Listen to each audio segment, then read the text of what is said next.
Heureux ceux qui sont persécutés pour la justice, le royaume des cieux est à eux. Matthieu 5,10. Il est difficile de trouver plus déconcertant. Le paradoxe que représente cette béatitude est humainement inacceptable. On pense irrésistiblement à ce que des hommes sont capables de faire subir à d'autres hommes, depuis la torture jusqu'à la mort, lente en un camp de concentration. En vérité, être persécuté n'a rien d'enviable. Il est difficile d'imaginer un quelconque bonheur au sein de la persécution. Cependant, il importe de ne pas isoler cette béatitude de son contexte. Il nous faut au contraire, suivant notre méthode, la saisir à travers tout le cheminement du discours sur la montagne. Le plus souvent, quand Jésus, dans les évangiles, parle de la croix pour ses disciples, il la situe au niveau de la persécution. Sans doute, cela n'exclut-il pas toutes les autres formes de croix. Heureux, ceux qui pleurent, ils seront consolés. Matthieu 5,5.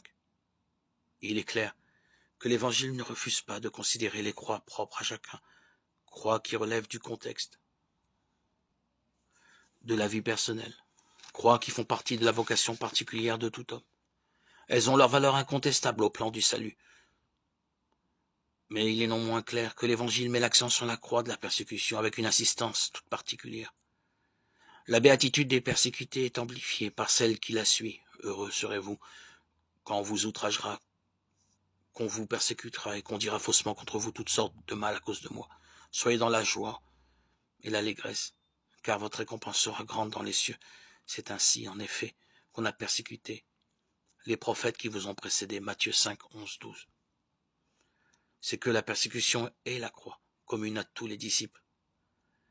Il n'est pas de souffrance supérieure ou inférieure de croix préférentielle, mais si certaines croix ressortissent à la vocation de chacun, celle de la persécution relève de la vocation même de chrétien.